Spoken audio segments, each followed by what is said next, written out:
amafaranga natangije ni 5,000. 5. Ibihumbi 5 narabifashe ngura pesi. Haba harimo n'umukasi nuko usaza ukagura undi.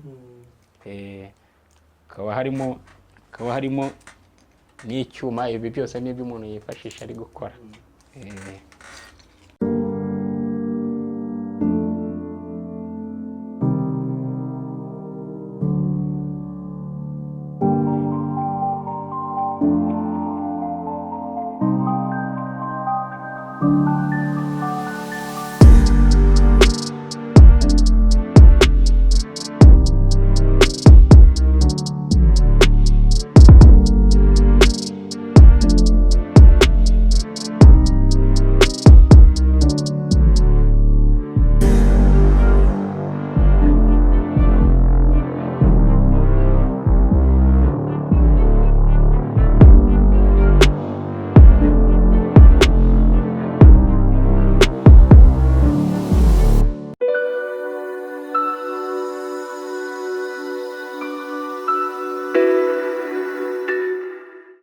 Tubahaye ikaze rero nshuti bakunzi ba Legacy TV. Hano ndi kumwe n'umupapa, ugenda afasha abantu mu bijyanye no kubahomera ibintu biba byarangiritse, amabase, amasafuriya, imitaka.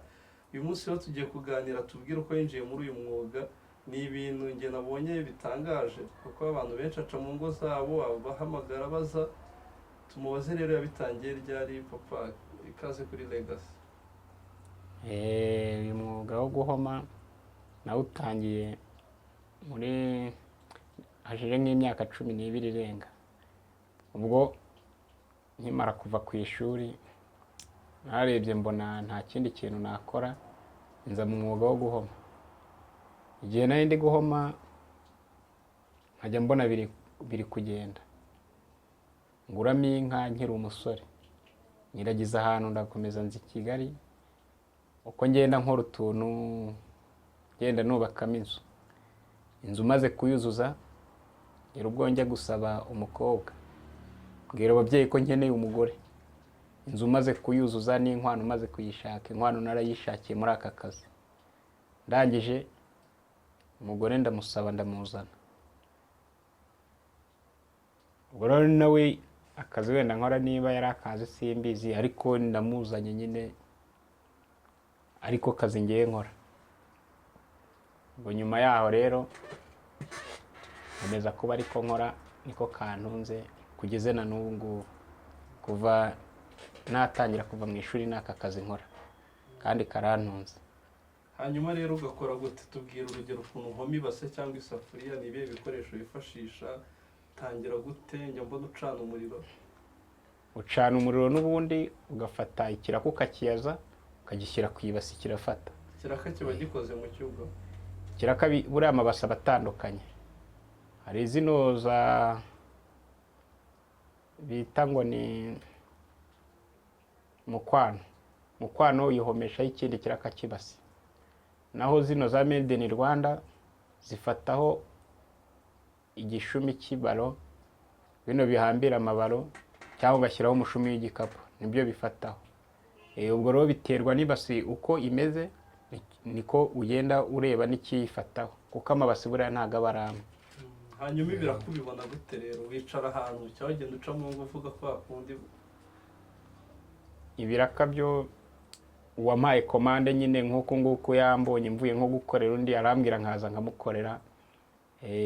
Hari ukuntu njya numva mugenda muvuga kujya mubona ibiraka, uba muvuga gute buriya? Ubaza akazi nyine ati murakoresha isafuriya n'injerekane, uyifite ukamukorera nk'uko nguko. Hari ukuntu mubitondekanya byose, isafuriya, injerekane, ibase, imitaka.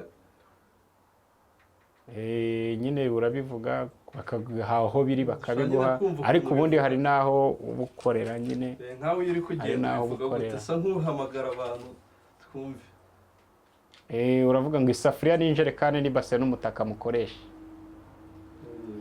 Ubwo rero iyo ubaza nuko nguko ubaza nyine bakaguha akazi.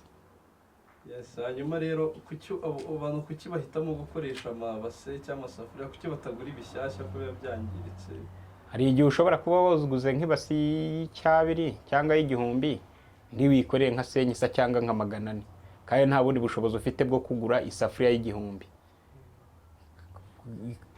Ubwo rero ugahitamo gukoresha kuri 600 cyangwa 400. Basi rero igahita ikiri kaba nzima kandi kongera igateka igihe, wenda niyo yo kugura bushyashya ukazayigura ari uko yindi yabaye igufashaho mu gihe ukaba uyifashisha.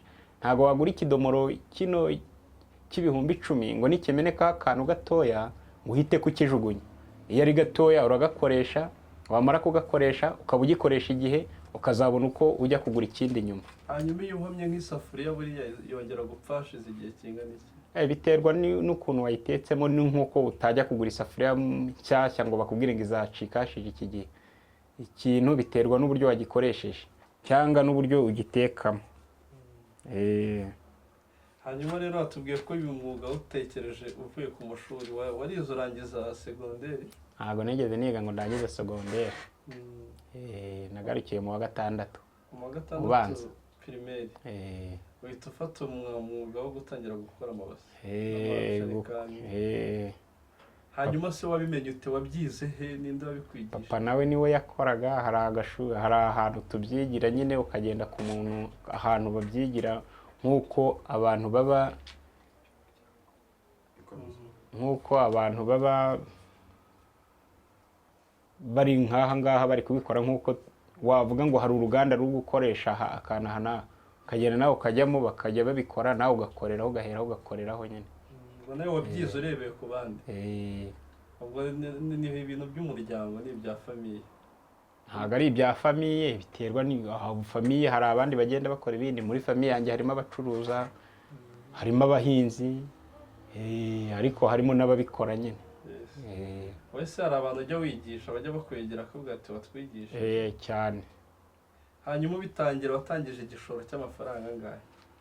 Amafaranga natangije ni 5,000. 5? 5,000 narabifashe ngura pesi. Haba harimo n'umukasi nuko usaza ukagura undi. Kaba harimo n'icyuma. Ibi byose n'ibyo umuntu yifashisha ari gukora. Ubwo ibyo nibyo wahise utangiriraho, urabigura icyuma, umukasi n'ipesi? N'itindo. Ubu se ku munsi ukorera nk'amafaranga angahe iyo byagenze neza? Ibyo ngibyo byo ni ibyo mu kazi, ntabwo wa muntu yakubwira ngo ukorera angahe, kuko ibi ngibi ni ugushakisha. Ushobora gukorera 5, ejo ugakorera 3, ejo ugakorera 2. Nta gaciro wavuga ngo nkorera ayangahe. Hanyuma rero ugiye gusaba umugeni, harya umugeni wawe buriya yarazi ko ukora aka kazi? Ashobora kuba yarabizi cyangwa akaba atarabizi, kuko nta kintu yigeze abimbazaho kandi nanjye nta n'ikintu yigeze mbimubwiraho, ariko nyuma yaho yamenye ko ariko nkora nyine. Umaze kubana akabona ari ibyo ukora, se ntabwo yigeze abigiraho ikibazo? Ngo urebye nta kibazo yabigizeho, yasaga nkaho yari umuntu ubizi, ariko urebye nta kibazo yabigizeho. Nta kibazo yigeze abigira. Hanyuma se ubu hari inzozi ugira ukavuga uti ibyifuzo byanjye no kuzagera ku kintu iki n'iki? Cyane. Igihe numva akazi gashobora guhinduka mbonye nk'akandi, kuko ntabwo nteganya kuba ariko ngumamo. Umuntu aba ateganya gutera imbere agakora n'akandi.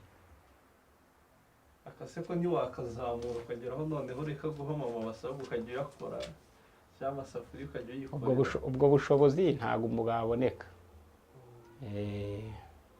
Ubwo bushobozi ntabwo bwaboneka, kuko ntabwo negeze nkorana n'ibintu by'inganda ngo menye ngo nakora ibase gutya cyangwa nakora isafuriya gutya, kereka mbonye nk'umuterankunga. Ariko nabwo nyine ntabwo ndabigerageza ngo ndebe ko nayikora ibase cyangwa isafuriya ngo uvuge ngo ndayikoze shyashya. Hanyuma se ubona bifasha iki abaturage abantu ukorera kubasanga mu ngo, ubona bibamariye iki? Ushobora kugura isafuriya cyangwa ibase y'1,000, nkaza yamenetseho akantu nkayikora ukampa nka 400 cyangwa 500. Icyo gihe rero ntabwo iyo ngiyo bigufasha ukazagura indi, ariko na ya indi ikigufasha. ubwo nicyo biba bibamariye, ni uburyo bwo gusayidira abaturage batashoboye kugira. hanyuma wowe se icyo bikumariye kindi uretse kuvuga ko wenda icyo bimariye bintungiye umuryango, kandi nanjye ubwanjye birantunze. hanyuma se hari nk'ikintu wabwira urubyiruko rubura icyo gukora kandi imirimo ihari rukabura imishoro, kandi wenda n'ibyo bitanu watangiriyeho yabibona? Imirimo iriho ni uko nyine umuntu avuga ngo yarize ntiyagira cya, ariko imirimo iriho. Hariho kuba waba umuyede, hariho kuba wakwegera bariya bubaka, burya umuyede mwiza avamo umufundi. Hari ukuba wakwegera bariya bubaka nawe ukiga no kubaka. Hari akazi kenshi gadasaba kuba umuntu agize wakora nk'uku nguku nyine, cyangwa ukaba wafata n'akandi akazi kenshi kariho. Ntabwo urubyiruko rero rushobora kuvuga ngo ngewe ubwo mbuze akazi ko muri leta cyangwa k'iki ngo ndicara gusa. Ugomba gushakisha, ugashaka uburyo nawe wareba akandi kantu ukora, kandi ukagatangira wenda babona ko gasuzuguritse, ariko wowe ubwawe ubuze icyo kakwinjiriza. Hari ukwicara ukaba wadoda urukweto, buriya wegeye umuntu udoda inkweto ukamubwira akakwigisha nk'igihe gitoya, inkweto uhita umenya ukuntu wabazidoda inkweto ukazidoda, uticaye mu rugo ngo uvuge ngo ndicaye ndategereje nzabona akazi ka leta cyangwa ngo nzagira gute. Naratekereje mbona nta kindi kintu nzakuraho amafaranga, ntangira kubikora. Ubwo natangiye kubikorera mu ntara. Ubwo ndangije rero hari abantu bazaga i Kigali nyine nabo kubikora, baranzana turazana, mpageze mbona ho harimo umugati utubutse. Ubwo rero niho nahereye. hanyuma dusoza se n'icyo wabwira abakurikiye Legacy TV? Icyo nababwira ni ukuticara ugashakisha, kandi burya ngo iyo ushaka n'Imana nayo irakongerera. Ubwo rero gushaka ni ugushobora.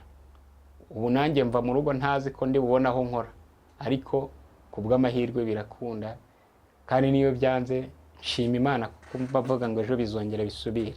Ubuzima gushakisha, burya iyo utarasonza ntago wagira nyine, iyo washonje byose birashoboka.